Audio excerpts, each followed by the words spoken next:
You're listening to the Packernet Podcast Network.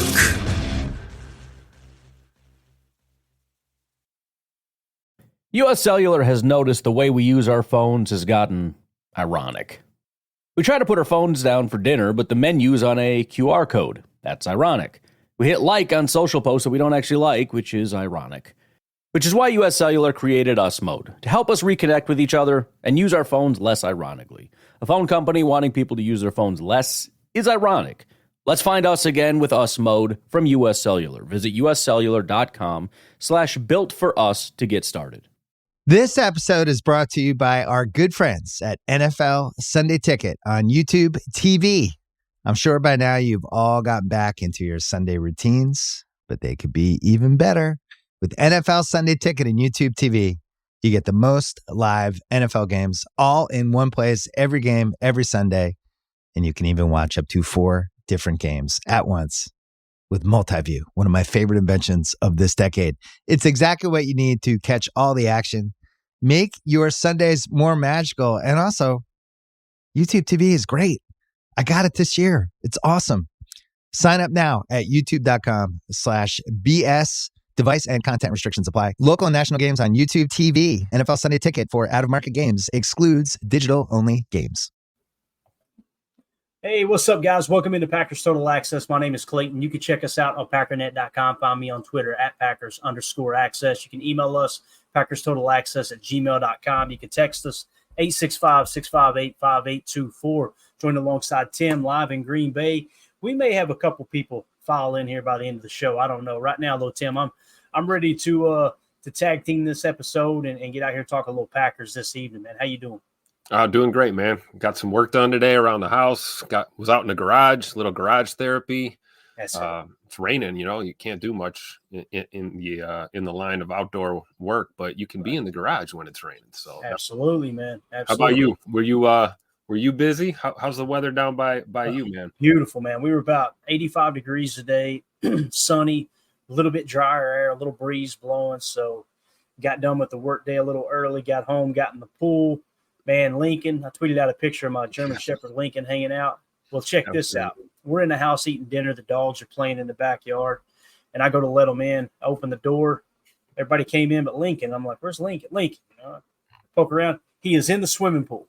So he has figured out how to get in the pool. Now, he looked distraught. He was standing on his hind legs and still had about 1.5 feet out of the water. And he's looking at me like, what is this sorcery? It's the first time he's ever been in the pool. So that's 100% your dog, Clayton. It sounds Absolutely. Like you. He's just like you, man. Right in the pool.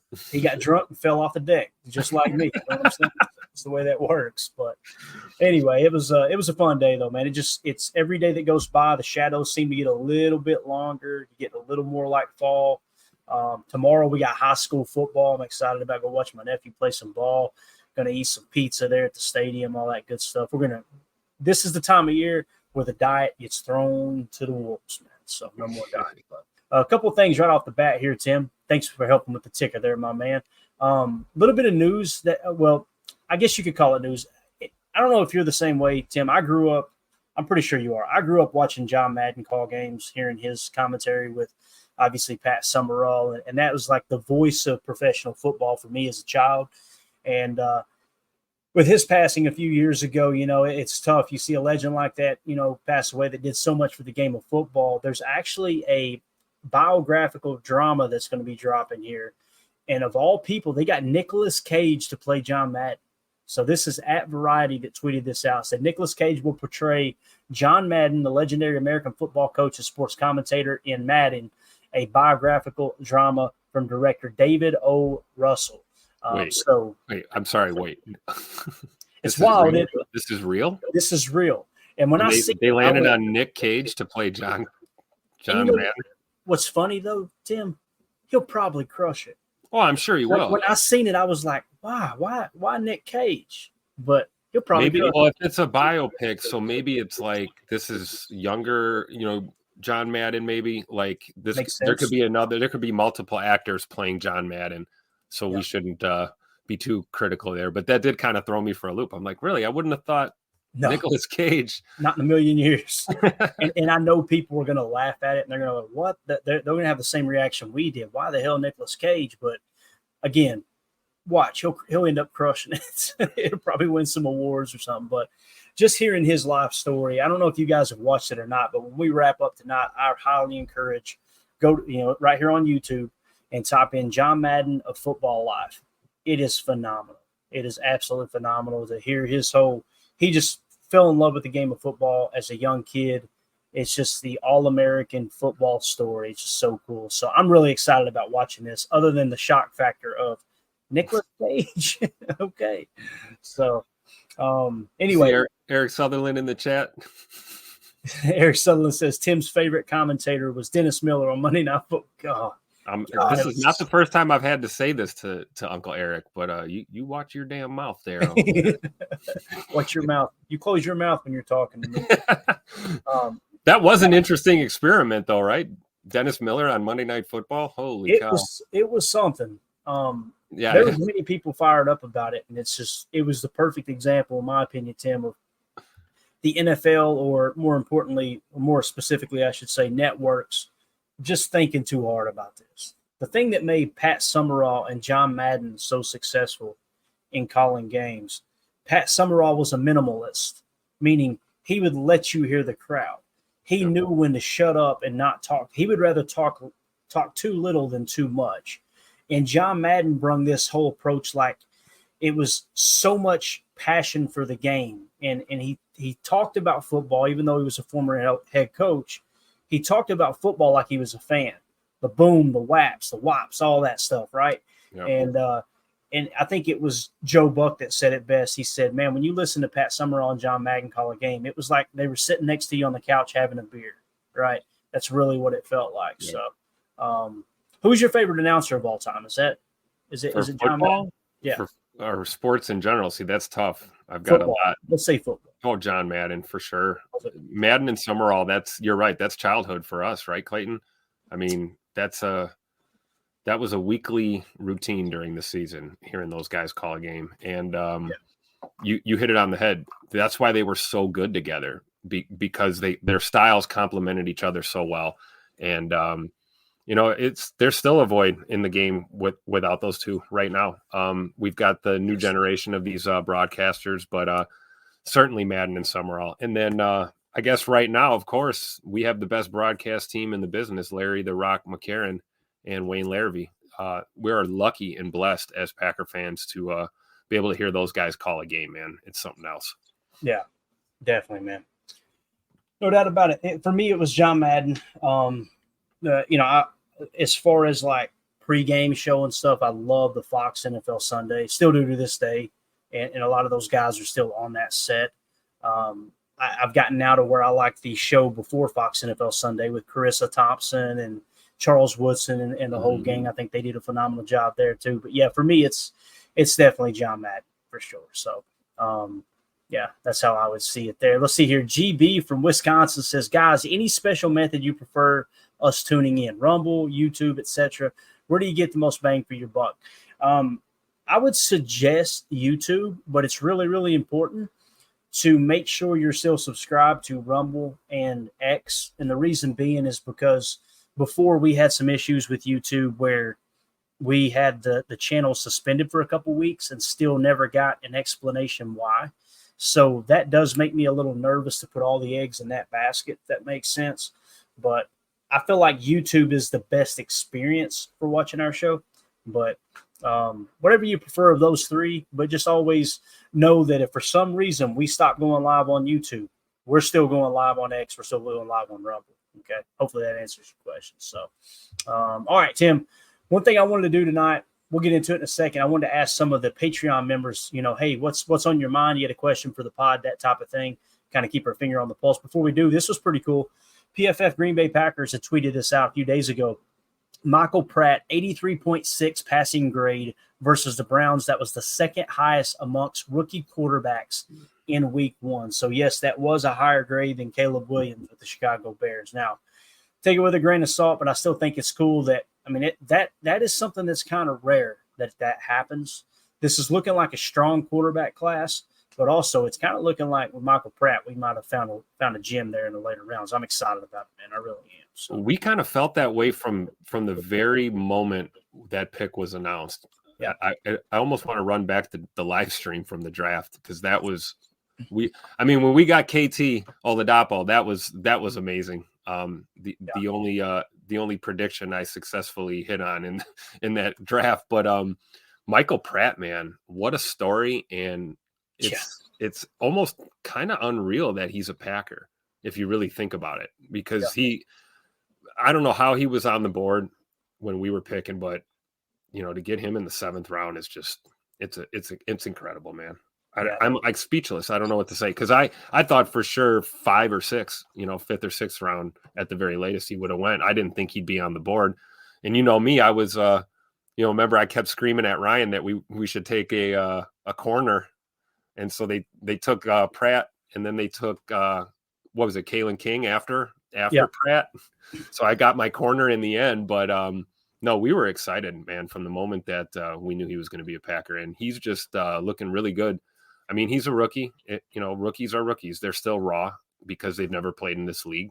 But you hit it on the head last night. We were talking about this. Once he starts really understanding and fully embracing Matt LaFleur's system and this playbook, and he's able to take the keys to the car and go drive it without, running over garbage cans in the driveway, chances are, Dad will let you take the car out again if you're good with it. So I think that's kind of where Michael Pratt's at right now. And I'll tell you, man, watching him roll out and throw on the run, his mobility is there. It really is. It's the decision-making and the experience. That's all we need for his progression to continue, Definitely. Coach Lynn in the chat said, how do the Raiders not draft Pratt in any round is beyond me. I completely agree. You know what this feels like to me too, Coach Lynn, was the 49ers when they drafted Brock Purdy.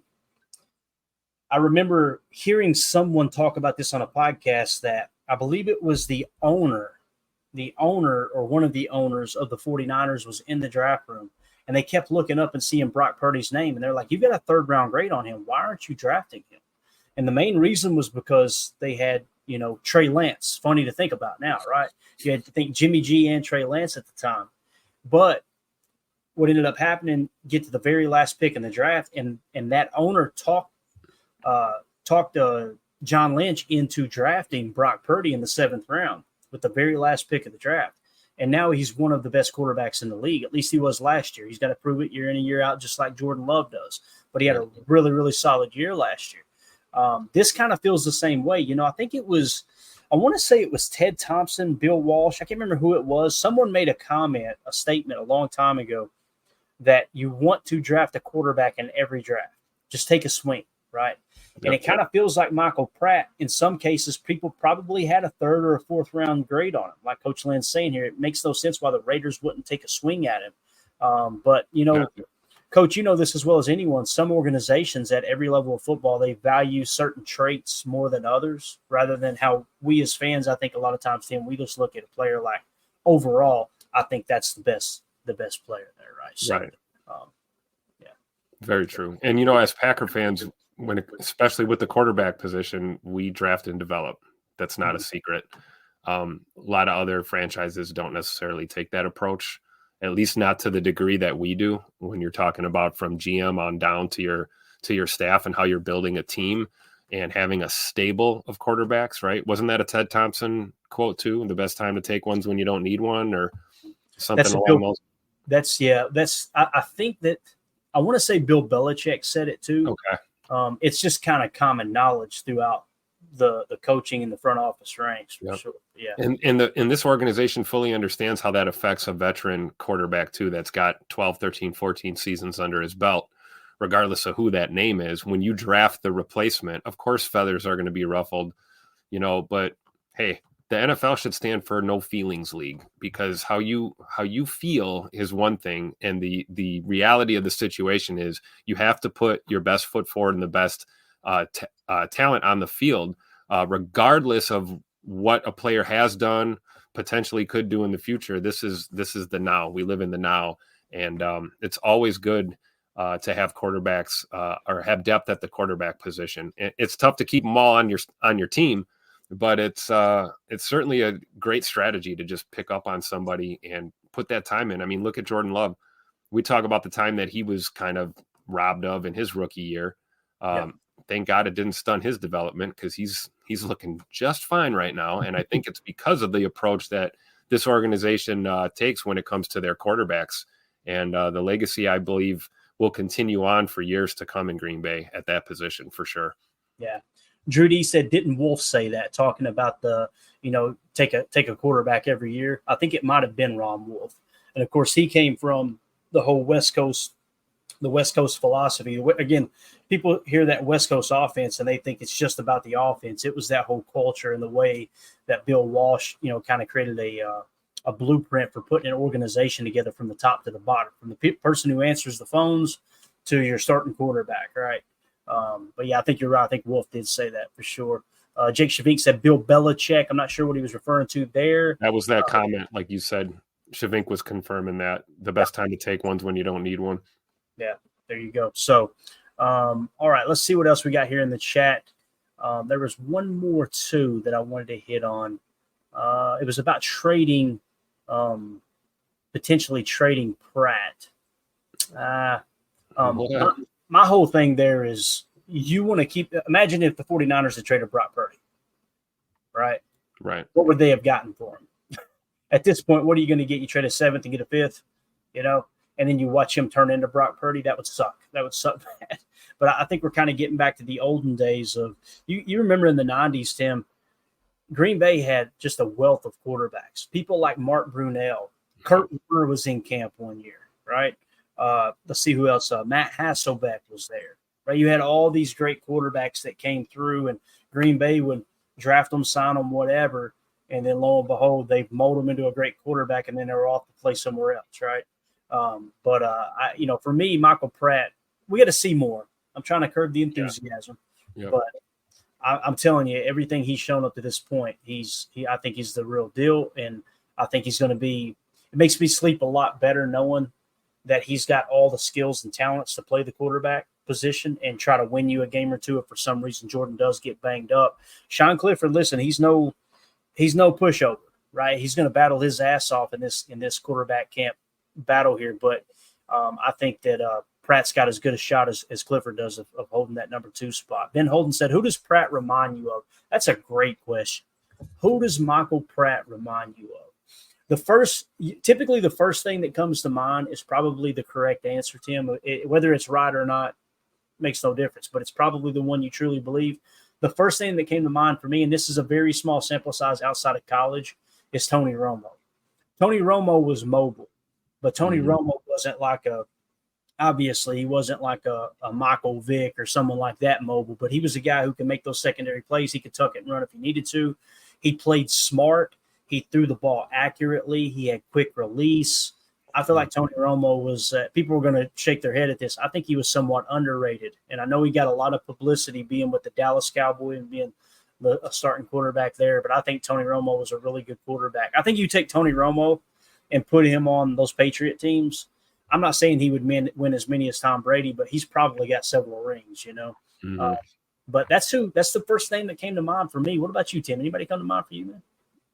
He reminds me of Michael Pratt. I'm just gonna, That's it. One of a kind right here, and he's a steal in the 7th round, and history will prove that in the long run. I truly believe that. We're gonna look back on this draft and go, man, we got this guy in the 7th round. No, I'm excited about him, and just knowing his story and the things that he's been through on his journey just to get here to be playing football. That's really why I say that. I guess off the top of my head, maybe like a young Matt Flynn kind of comes to mind, or one of those guys that we've seen. No, I think he's his own man, and we'll see how he develops though too, because like you said, we have to see more, and he needs more reps, more time on that field to really get a good gauge. Anyone that watches us knows that we like to dissect things, right? Throwing into the net and all the drills at camp, and how did he look in these 5 snaps that we saw, and we won't know until we get like a heavy dose of him, right. Like a good smattering of him. So I think as the preseason rounds out, I fully expect he'll get more reps, and so will Clifford. So we should get a good idea of what we've got with Michael Pratt, at least bare minimum, before we go into week 1. Yeah, definitely.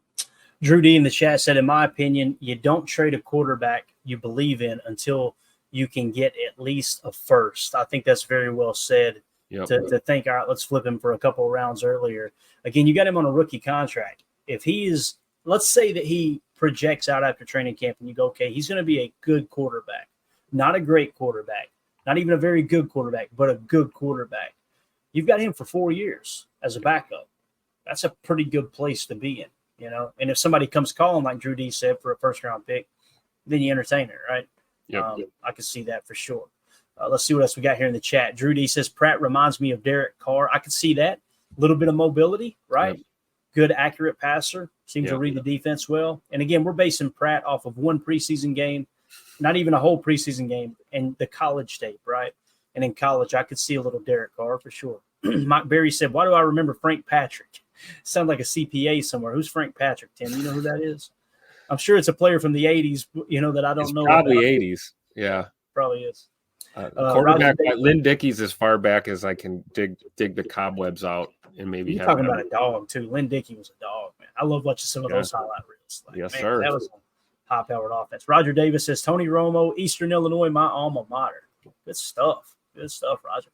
US Cellular has noticed the way we use our phones has gotten ironic. We try to put our phones down for dinner, but the menu's on a QR code. That's ironic. We hit like on social posts that we don't actually like, which is ironic. Which is why US Cellular created Us Mode, to help us reconnect with each other and use our phones less ironically. A phone company wanting people to use their phones less is ironic. Let's find us again with Us Mode from US Cellular. Visit uscellular.com/built-for-us to get started. You're a podcast listener, and this is a podcast ad. Reach great listeners like yourself with podcast advertising from Lips and Ads. Choose from hundreds of top podcasts offering host endorsements, or run a reproduced ad like this one across thousands of shows to reach your target audience with Lips and Ads. Go to lipsandads.com now. That's LIBSYN ads.com. You're a podcast listener, and this is a podcast ad. Reach great listeners like yourself with podcast advertising from Lips and Ads. Choose from hundreds of top podcasts offering host endorsements, or run a reproduced ad like this one across thousands of shows to reach your target audience with Lips and Ads. Go to lipsandads.com now. That's LIBSYN ads.com. You're a podcast listener, and this is a podcast ad. Reach great listeners like yourself with podcast advertising from Lips and Ads. Choose from hundreds of top podcasts offering host endorsements, or run a reproduced ad like this one across thousands of shows to reach your target audience with Lips and Ads. Go to lipsandads.com now. That's LIBSYN ads.com. All right, so let's shift gears here and let's look at some of these questions. All right, I basically reached out to our Patreon group and said, hey, gang, let's use this chat for questions for the show. So I'm going to try to keep up with it. Understand, guys, I'm not going to be able to put every question on the show. But if you guys ever get one and it's like, hey, I wonder about this, we may answer it in this chat. But also, if it's a really good one, we'll throw it on the show and maybe it'll spark a conversation piece, especially on days like this where we don't have any camp news today, things like that. But let's start with the first one here. Ron Sample says, why has Jayden Reed been so quiet in camp? Defense take his routes away? ? You know, Ron, I haven't thought about Jayden Reed having a quiet camp until you said that. And I went, we have talked about Wicks making plays and Dobbs making plays and Dubose making plays and not Jayden Reed. I wouldn't read too much into it. I don't have an answer for you. First of all, let me say that. Other than maybe they're looking to get these other guys a little more work because they know what they've got in Jayden Reed. Jayden Reed was a stud last year. He was our best receiver. If people want to force the wide receiver one conversation on you, Tim, my wide receiver one would be Jayden Reed. That was the dude that stepped up last year. And that's strictly off of production. You know, that's what you got to go off of. But you got to take on that at all, Tim. I know you've been at camp a little bit. Have you seen any Jayden Reed while you're at camp? Yeah, I've seen him a little bit. You know, I'm on the defensive side of the field, but I did get to see him do a little bit of work. And there's some validity to that kind of question, that angle, like seems a little quiet. But I think the answer somewhere in between what you were just talking about, that I think we've got a lot of guys that this staff are trying to figure out how they're going to fit in to this scheme this year and the approach that this offense is taking this season. And Jayden Reed being one of the established receivers, is a guy that you probably can maybe reduce the load on at camp and allow some of these younger guys to come up.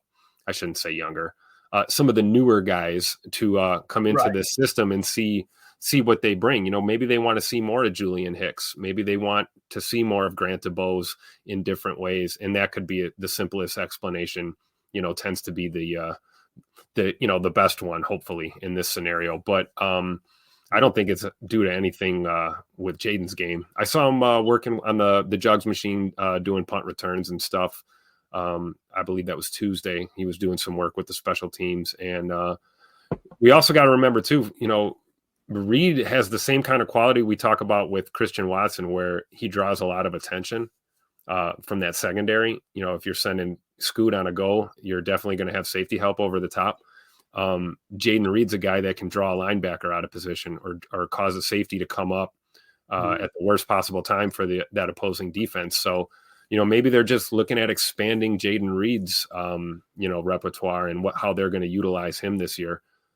You've always talked about him at that flyer position, and I totally agree. So I'm interested to see how it'll look, but I think that's probably the best way we could try to answer that one, right, Clay? Yeah, no, absolutely, man. And the thing that Jaden Reed brings to the table, it's similar to Christian Watson, how Christian Watson can draw a little extra attention because of his speed and his athleticism. Jaden Reed on those deep crossers really gets teams thinking of, okay, when they've got him in that 3, when they got Jaden Reed, when they got number 11 in that 3 spot, don't let him cross your face as a single high safety.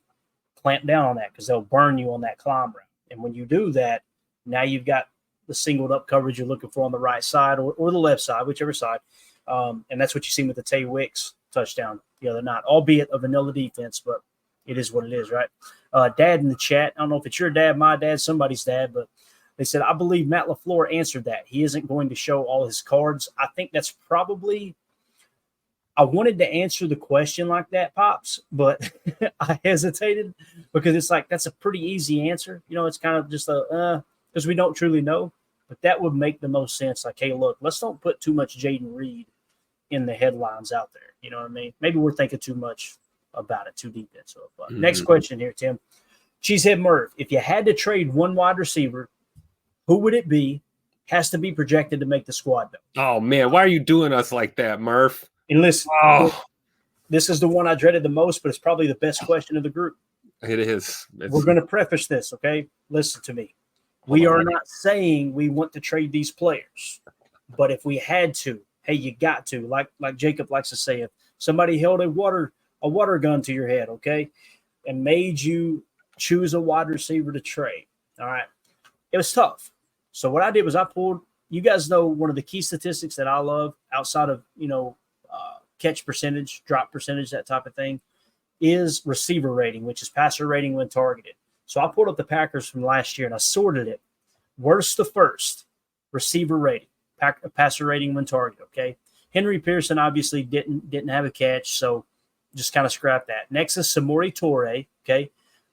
It has to be projected to make the roster. So the way I'm taking this, Tim, is it has to be one of those top 4 guys, okay? So I'm going to make it even more difficult on you. It's got to be Christian Watson, Romeo Doubs, Jaden Reed, or Dontavion Wicks, okay? So when we go receiver rating, next is Samori Toure, 34. Patrick Taylor, not on the squad anymore, to 68.5. Look at who's 4th lowest. Christian Watson, 71.4. And again, this isn't going to turn into a bash fest. We're not saying we want to trade Christian Watson, but if you force me to trade a receiver, you got to go down this list a pretty good ways to find the next one, which would be Romeo Doubs at a 97.3. And then you got to go down a little bit further to Bo Melton at a 109. Bo Melton isn't even in the conversation. And off of this list, who were the best were obviously Dontavion Wicks and Jaden Reed were right at the top of the list, right? So you wouldn't look to trade them, in my opinion. So for me personally, if I had to pick one, it would make the most sense to choose Christian Watson simply because the production hasn't been there. Even when he's on the field, I know he's had his times where he's done stuff that only Randy Moss has done in a short stint of time. Don't get me wrong. But the fact that he's got that world-class speed, Tim, that's going to probably garner a little more value in a trade.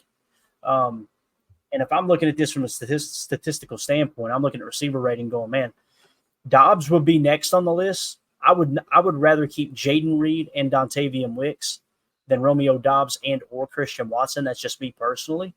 But Doubs is so much higher than Christian Watson as far as receiver rating last year. I'd have to say Christian Watson would be my answer. And again, I'm not saying I'm trading Christian Watson. People, calm down. That would be my answer, though, Murph. Tim, good luck, buddy. I'm over here sweating bullets. Man, I had to turn my camera off so you guys didn't see the tears. My brain is melting. But, hearing you kind of break that down and also having this is great that you pulled this to have this reference. And yeah, let's be honest. We're talking about Watson. We're talking about Doubs, Reed, and Wicks, right? Correct. And all four of those guys are invaluable to your organization. But like we're saying, you're twisting my arm here and you're trying to squeeze an answer out of me. And I can't believe these words are coming out of my mouth. But yeah, I would trade Scoot as well in that situation. I love Romeo Doubs. Tay Wicks and Jaden Reed are the absolute future. And the reason I'm saying Scoot is because of the positive attributes about his game. You're absolutely right. The guy's got wheels. He's improved his hands a great deal since his rookie year. He had a lot of drop issues the rookie year.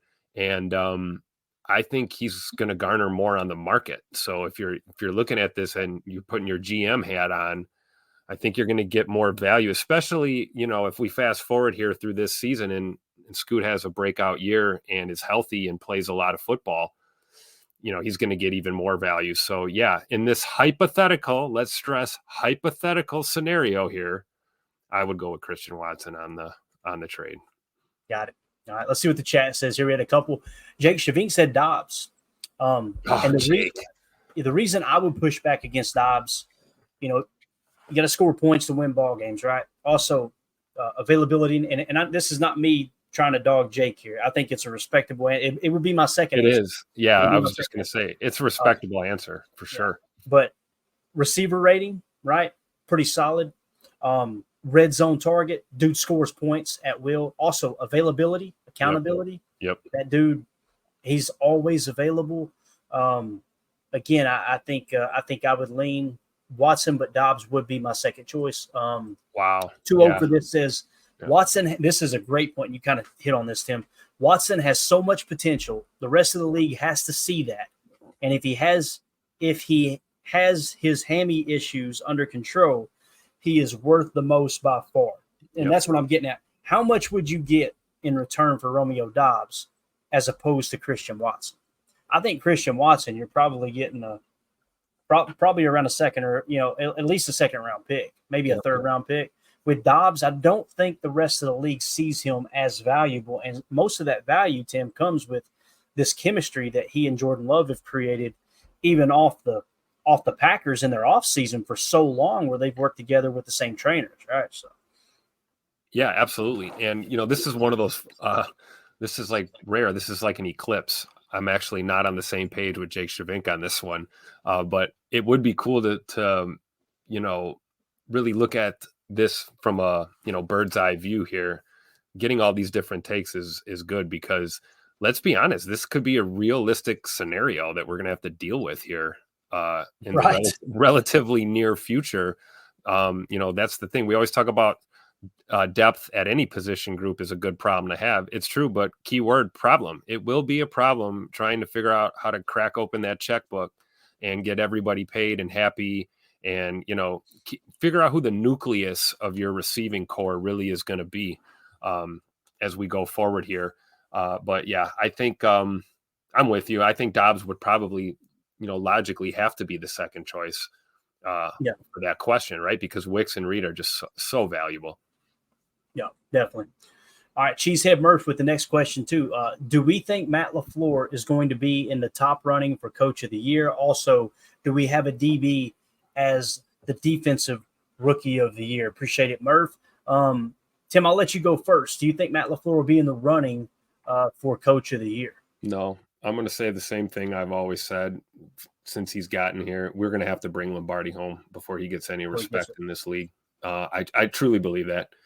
We got to get over the hump, get out of the NFC, and bring Lombardi home. Then we'll be able to have that conversation. But you look back at, a smattering of these last 3 seasons, there was some in there where it was pretty more than debatable that he should have been coach of the year. Now, also look at who you're up against though, too. Last year was it, who got it last year? Was it D'Amico Ryans who ended up winning coach of the year last year? I'm trying to remember. I'll find out real quick. Keep talking, Tim. Yeah, but there was just there's so much talent in these head coaching positions now, which is kind of the cool part of where we are in the the lineage of the NFL, right?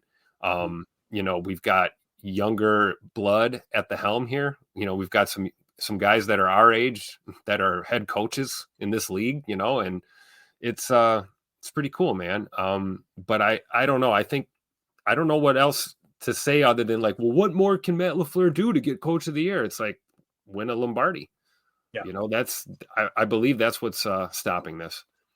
Yeah. 2-0 for this says Stefanski. So it was Kevin Stefanski who was with the Cleveland Browns last year, which he did. He did a hell of a job with the Cleveland Browns. There's no doubt about it. Yeah. But, I hope he took Joe Flacco out to dinner there.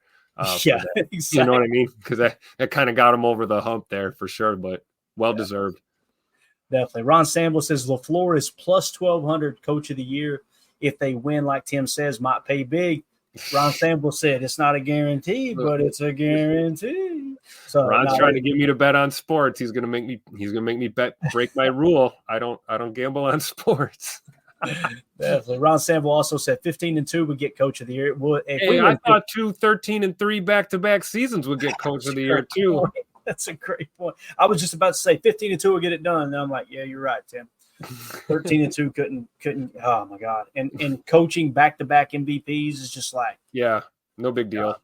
Yeah, there you go. All right, so appreciate it, Murph. Great question there, buddy. John in the chat, or John in our Patreon group. And if you guys listen, if you want to join the Patreon group, be a part of that community, it's just a way you can support the show. No pressure at all. I have people ask me all the time. Well, you seen somebody earlier in the stream. We're like, hey, which one gives you the best bang for your buck and helps the show or whatever. If you want to join the Patreon group, you can scan that QR code in the upper right, or you can go to patreon.com/Packer Fan Total Access. There's like 3 tiers. You can join one of those 3 tiers. That'll put you in the chat where we're at right here. And also it gets you in the running to win awesome prizes. Like Cheesehead Murph just won a copy of Take Your Eye Off the Ball 2.0. I know, what's his name? Chewy just won a really cool frame picture of Brett Favre, Bart Starr, and Aaron Rodgers together. So that's the type of stuff you can put yourself in there. It's just a way for us to give back to those who are supporting the show, but you can join there. We've also got a fantasy football league, 2 openings still available. It's exclusive to the Patreon group. You can click on the link that we've got another chat in there where you can click on it, take you to the fantasy football league and see if it, hey, do you want to do the entrance fee and all that stuff? It's got a payout at the end of the year. Really cool stuff there. So again, patreon.com/Packer Fan Total Access is how you kind of get involved with this stuff. So John Capel in the Patreon group said, should David Bakhtiari become a player coach? How would that work with the cap hit and his retirement? As far as his retirement, if he comes back, it's going to be a new contract, right? So a player coach is going to be treated just like a player from a contractual standpoint, right? Anytime you say this is the first time that's ever happened in this certain era of football, I would say highly unlikely, right? So should he? I don't think so. To me, Bakhtiari doesn't come across as the coach type. He comes across as just a world-class left tackle that fewer players while he was playing were better than him in his position, right? So, and a guy that you do not want to get into a beer chugging contest with. No, sir. That is true. That is correct for sure. Murph with another question says, if Stokes has a great season similar to Kevin King one good year, do we pay him or franchise tag him? That's a great question, Murph. Tim, let's say that Eric Stokes comes out this year and he grades out top 32, meaning PFF has him in the top 32 in overall defensive grade amongst cornerbacks, okay? And let's say that he plays all year, he proves he's healthy, and he's just a solid borderline number 1 corner, but at minimum one of the best, maybe a top 5 number 2 corner, okay? Would you be willing to pay him? Would you be willing to give him a contract? I would say no to the franchise tag, for sure, but would you be willing to give him a contract? I would Question mark. Some incentives, maybe. Yeah. Well, here's the thing. We're talking about Stokes, but it's like we got some heaters in that secondary now. Great point. So it's like, if these guys ball out too, and we're having the same conversation we just had about wideouts, about our corners. I don't know. I do think, though, that that's exactly what's going to happen this year. I think Eric Stokes is going to have himself a season, and he's going to make it real difficult to just, be run out of town, basically. We already didn't pick up the option. He knows what time it is. You talk about sending a message. That sends a pretty crystal clear message to a player without saying anything to him. So we're going to get 100% out of Eric Stokes. Not to say that we hadn't in the past, but this dude's going to be hungry to ball out this year, and we're going to benefit as a team from it. Now, the question is long term. I agree. I wouldn't tag him. I don't think you go from not exercising the fourth year option and then follow that up with a franchise tag. That guy will just retire to get away from you, So I would say something, like incentive based, or maybe a little less on the guaranteed front or something. 2-year deal, something like that, 2 to 3 year, possibly. I don't know. I'm not. I lost my GM hat. I don't know where it is. I can't find it. For me, it's I want every player on the Packers roster back next year for the right price. So what would that price be for someone like Eric Stokes? If you can get him on a 3-year deal worth $5-6 million per, great. Now, if he was one of the best corners, if he grades out in the top 32, I'd be willing to crack maybe that around that $10 million mark per. But my guess is if he's one of the top 32, he's going to laugh at that offer and go test free agents. Yep. So to answer your question, Murph, we've already got so much cap tied up in Jair Alexander that it's so rare that you're going to pay 2 corners, top corner money, because the money is better allocated in different spots. And it always comes back to that roster modeling that Michael Lombardi talks about. Where do you want to spend the majority, the bulk of your cap? To me, it's tier 1 positions of importance. It's quarterback, left tackle, and on the opposite side, it's 3 technique, defensive tackle, and edge defender. Well, you've got the 3 tech right now with Kenny Clark. You've got the edge defender with Rashawn Gary, in my opinion, and Lucas Van Ness coming on strong. Oh, by the way, Devontae Wyatt's pressure rate, if he can clean up that run defensive game, you're kind of set at both of those positions. You hop back over to offense at left tackle. Guess what? Rasheed Walker's playing pretty solid. You drafted Jordan Morgan, who can play left tackle, but right now he's predominantly a right guard in this year's team, right? So for me, I guess that position, you'd have to move on to tier 2 on your roster model. I don't even have cornerback as tier 2. Now, we've talked about how it's gaining value because the RPO game has taken over so much. And the number one way you can disrupt an RPO game is by playing physical press at the line of scrimmage. So that's why teams are going out and overpaying for like L'Jarius Sneed, who all he really did well was play press, man press, right?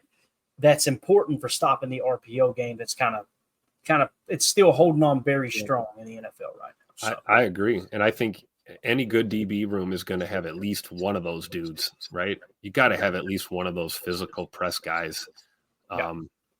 If you want to find some success now, because it helps you take away a lot of that action that you're talking about. And you've got to look up too. I think was it Murph? Yeah, Murph asked this. You've also got to look up at this. Who's coming up for contract next year? Zach Tom, top priority. So pay Eric Stokes or pay Zach Tom. I'm paying Zach Tom over Eric Stokes, mainly for the reason that Tim said. You got Javon Bullard, who could probably play the slot a little bit. And on top of that, behind these guys, you've got Carrington Valentine, who, again, I'm not saying he's a superstar, but he held his own last year.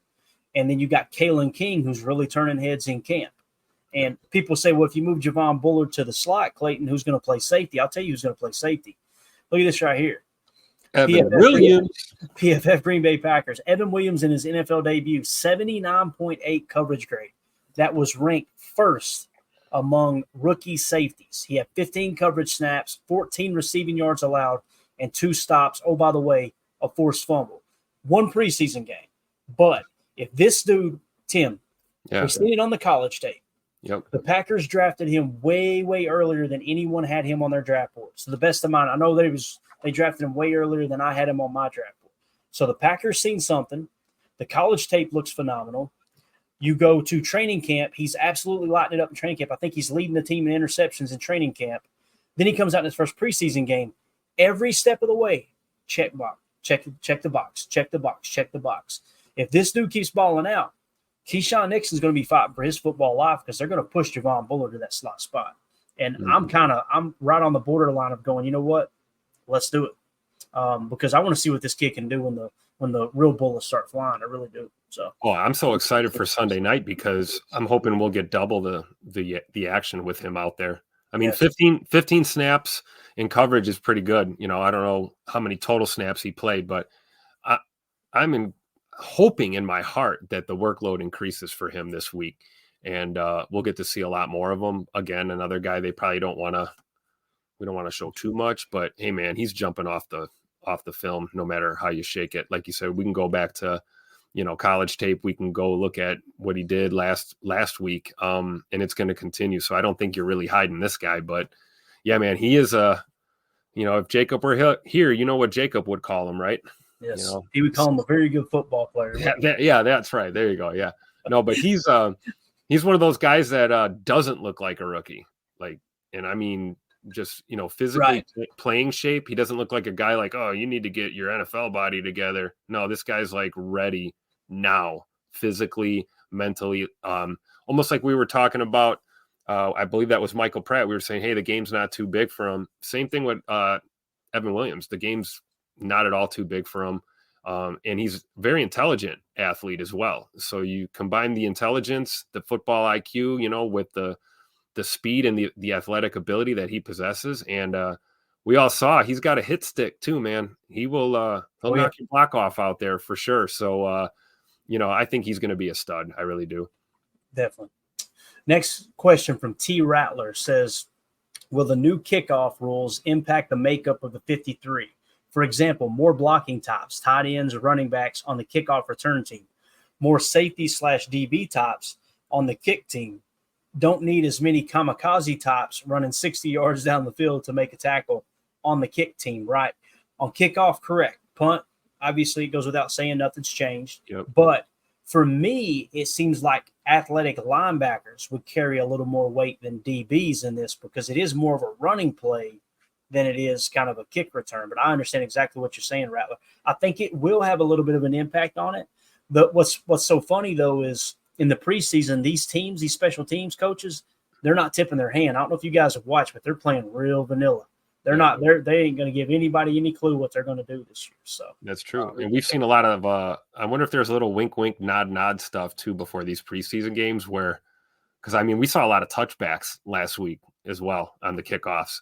And it's almost like, we don't even want to see the return. Just have your guy kick it out of the end zone. We'll just start at the 25. Let's not get anybody hurt out here. Right. But I like the question because this is why the league implemented this rule. Who is this on it's T Rattler. Yeah.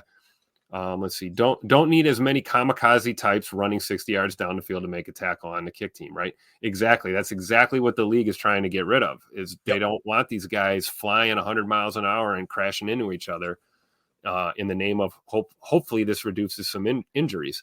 But I think I agree, Clayton, man. I think an athletic linebacker, almost like we talked about Tariq Carpenter last year. We tried to make him like a hybrid safety linebacker kind of guy.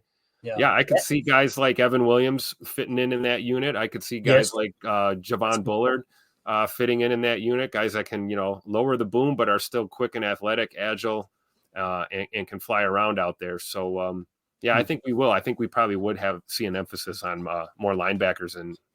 In the special teams unit there on the kicks. Definitely. If you guys and gals would take a quick second, hit that like button for us. We've got a bunch of people in here. We appreciate you hanging out with us. We're going to be live daily throughout camp, throughout all season long. We'll be doing pregame shows, postgame shows, the whole 9 yards. We appreciate y'all hanging out with us. Again, when you hit that like button on YouTube and sub to the channel, it helps more than you know. It really boosts us up the list and helps other Packer fans find the content and find our channel. We appreciate y'all so much. Next question here, Tim. Roger Davis says, what would be the number of sacks expected from a top 5 defense? Can our D reach that number? Great question, Roger. So what I did was I went ahead and pulled some numbers here, Tim. This was the league last year in combined sacks, okay, by team. The Ravens led the NFL with 58 combined sacks. The Chiefs were second with 57. The Dolphins were third with 56. Bills with 53. Then the Chargers with 48. So to answer your question, Roger, the Ravens led the way with 58 sacks. Now, if you're going to say top 5 defense, immediately people think, okay, top 5 in sacks. Let's assume you're talking about defensive, points allowed. So let's go to points per play, which is my favorite metric personally. So this is the points per play rankings. Baltimore 1 at 0.25, Kansas City Chiefs at 2 at 0.27, San Francisco 49ers at 3rd with 0.30. 4th is the Tampa Bay Buccaneers at 0.303. And then in the 5th spot is the Las Vegas Raiders at 0.304. So that was total defense points per play. Now, some people will say, I don't like the points per play. Okay, let's go to total defensive yards per play. Number 1 was the Jets. Number 2 was Baltimore. Number 3 was New England. Number 4 was Cleveland. And number 5 was the Kansas City Chiefs. So if we go back, sacks, Ravens, Chiefs, Dolphins. Points per play, Ravens, Chiefs, Niners. So Ravens and Chiefs are the two standing alone. And then defensive yards per play, Baltimore was second. The Chiefs were 5th. So I would say Baltimore and Kansas City were the 2 best defenses. Now back to your original question. In sacks, the Ravens and the Chiefs were at number 1 and number 2 at 58 and 57. So somewhere between 58 and let's say 50, I think is a reasonable, hey, that'll put you in the top 5 in sacks. And it does kind of translate to the points per play, which I love, and the yards per play that a lot of other people like. So, Tim, any comments on that, man? Pretty cool to see those numbers for sure. Yeah, absolutely. And like we always talk about, sacks aren't everything, right? Right. I like we didn't even get into pressures, pressure, pass rush, win rate, things like that. There's a ton of metrics we could break down, but in a nutshell, they do correlate, right? It's no surprise that these are your top 2 defenses, and then look at the sack totals, right? So I would say anybody north of 50 is probably going to be in the ballpark. But as far as me being a Packer fan and a defensive football junkie that I am, I want to see pressures, because to me, you pressure that quarterback, make them throw it away. It's not as exciting as a sack. Don't get me wrong, but man, it's getting the job done, especially if you can get them to throw it away, make a bad decision, get a pick out of it or something, and turn it into some points. So, it's going to be interesting to see. I have said it. I don't do predictions often, but I think we could have a top 5, definitely top 10 defense this year. The potential is there. Extremely high ceiling. And here's what I look at. I'm all about points per play. That's my big metric. I will die on that hill proudly, okay? The Packers were 12th in points per play. What I need to see from this Halfley defense is them crack the top 10. That'll say, okay, great move. We're getting even better as a defense, because 12th, in my opinion, wasn't horrible. You guys know I've been very vocal about that. I think some people painted the defense out to be worse than they actually were, But nonetheless, if Jeff Halfley cracks the top 10 here, we're off to the race. That's probably going to, for every 2 or 3 spots you move on this list here, Tim, you're probably going to win an extra game, Yeah. And I'm hearing some probably people add an extra year to his contract too. Yeah. And I'm hearing people like Mark Tauscher say they feel like the ceiling of this Packers team is 14 wins. I'm going to tell you, if we get more wins this year, the most wins in Matt LaFleur's career as a head coach, with Jordan Love at the helm, I am going to be so damn fired up. It's not even funny, dude. I'm just telling you. It's and again, I've been pretty vocal. Last year I said 6 to 10 wins was kind of my prediction. They end up finishing with 9. This year I'm saying 9 to 12 is kind of the numbers I'm at. 9 floor, 12. I don't want to say ceiling, but could they win 13 games? Yeah. They could win 14. I could see it. The stars would kind of have to align and everybody stay healthy.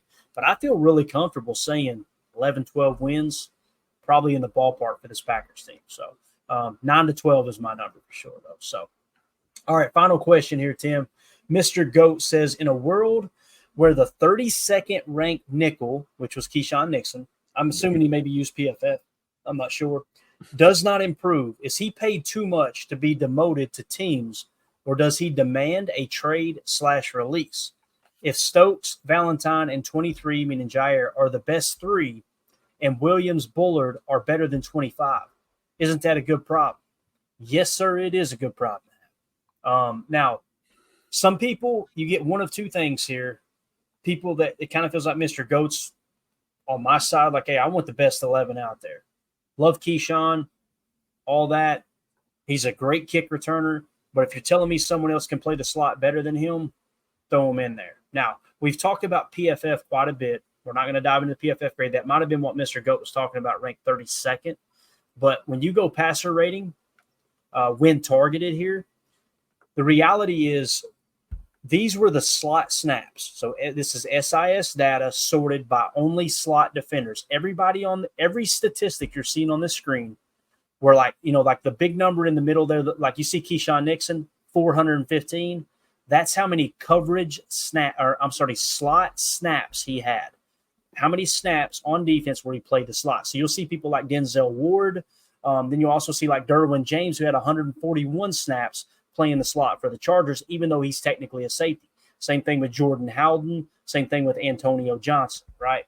So slot defenders, passer rating when targeted, Keyshawn Nixon was 88th.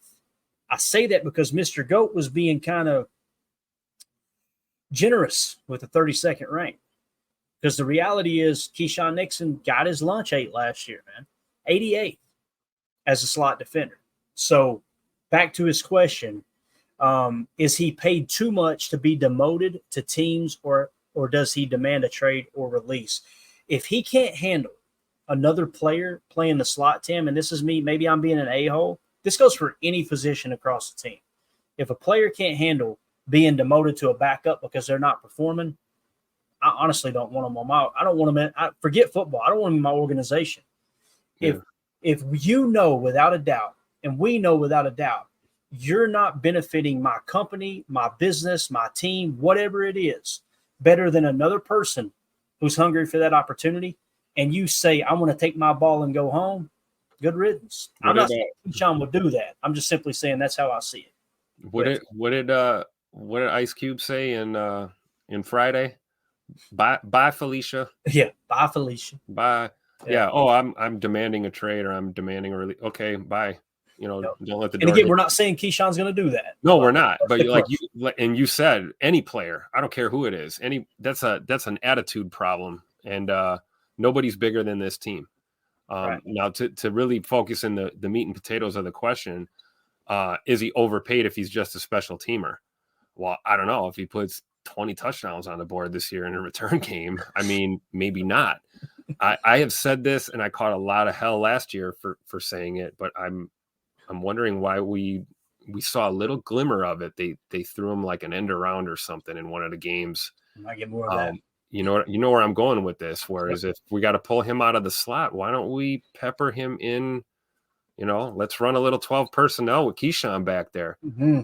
And just see what they do. What the heck? And then maybe it just confuses somebody and we don't even use them. And then maybe we go 21 set with Keyshawn out there. Or maybe we run him out there as a flyer, even in a decoy fashion. Utilize him in the offensive attack because the biggest attribute to Keyshawn Nixon's game is he is dynamic with the football in his hand. And he's fearless. Sounds like an offensive player to me. He's so fearless with the ball, man. Like he is not afraid to play within those close quarters. And that's why I told you guys when they signed him, I was happy with that signing. And I still am. Because what you got there, and I said it from day one, you've got a great kick returner and you've got a high floor for a slot corner. And I mean that as you got a solid backup slot corner. Now, the numbers wouldn't suggest he's that good, but as a backup and the fact that he just got how many snaps? 415 snaps from the slot position under his belt in year one as playing a slot corner, that's valuable. Availability, accountability, all those things, right? So but that would lead to the overpaid conversation, though. If he's slot corner number 2 or 3 on the depth chart, and we're paying him all this money, he gets 3 or 4 kick return touchdowns. That's not overpaid, right? Right. So that's where the value truly lies, and you could tell that's where they seen it at, right? So great question, though, man. All these, Again, shout out Mr. Goat, Roger Davis, T. Rattler, Cheesehead Murph, John Capel, and Ron Samble. I think I got everybody. Yeah, thank y'all so much for contributing there. That was a lot of fun. We're going to do that from time to time moving forward. That chat's going to be open, so fire questions in there. And again, please don't be offended if we don't use your question. There's going to be times where it's kind of slow and we can do this and dive into a bunch of them. But I just think it's another cool way to utilize that with the Patreon group. And again, if you want to join that, just scan that QR code in the upper right. That'll send you to our Patreon group. So, Tim, anything else, man? That was pretty cool that all the listener questions kind of took up the whole show, man. This was a fun little change of pace. Yeah, man, that was awesome. Cheesehead Murph with a couple bangers in there. Yeah. Those were good. I'm gonna have to take an aspirin after this. My head hurts from trying to figure out that receiver question. But no, man, this is great. I'm looking forward to some football this weekend. You know, we got a joint practice tomorrow in Denver, and then the boys will be playing football Sunday night. Man, it's a lot to be excited for. We are creeping up on week 1. Before you know it, we will be in Brazil playing against the Eagles. That's going to be a great test too. Like, I know there's some people that feel real confident we're just going to win that game. I think it's going to be a damn dogfight. I think both teams, the juice will be so high for that Brazil crowd. It's going to be a great test for the Packers. Win, lose, or draw, we're going to come out of there going, okay, here's what we got to work on, or hey, this team's legit. Like, it's going to be a great first test. It really is. I'm excited about it. So. Yeah, our guys better wake up with their piss hot, like I said before. So. I love it. So here's the plan tomorrow, guys. I've got a high school game to go to tomorrow night. My nephew's playing, first game of the season. So no show tomorrow night, but me and Tim, if we were correct, we tried to do some research. It looks like at 11 a.m. tomorrow, Central Time, the Packers and the Broncos will be having a joint practice, okay? So the plan, if everything goes as planned, I'm going to go ahead and schedule it this way. We're going to try to go live around 11 or 11:30 a.m. Central Time, somewhere in that time frame. And we're going to do a live show giving you guys all the updates, all the news coming out of that joint practice, okay? So here's all I ask. Tomorrow's Friday. It's a work day. If you're working, don't get fired over these two knuckleheads right here, okay? Don't kind of watch the show while you're at work. You can watch it later. But if you find yourself available, or maybe you do a job where you can listen live on YouTube Premium or whatever, feel free to hop in here with us. Again, I'm going to go ahead and schedule it. That's the plan. We'll do the show tomorrow during the live joint practice. Hopefully we got that information correct. If we did not have that correct, you guys let us know in the chat, but I believe that's what we combed through and found, that joint practice will kick off around 11 a.m. Central tomorrow. So we might go a few minutes late to let it get cranked up, and we can go ahead and start hitting all the updates from everybody who's covering it there live. So there you go. Tim, I appreciate your time tonight, buddy. This was a lot of fun. Everybody in the chat, thank y'all. Everybody in the Patreon group, appreciate you. We'll see you guys tomorrow and gals tomorrow around 11 a.m. Central Time. So that being said, those of you listening on the pod, thank you for making us a part of your day. As always, let's go out and be the change we want to see in the world, and go Pack Go.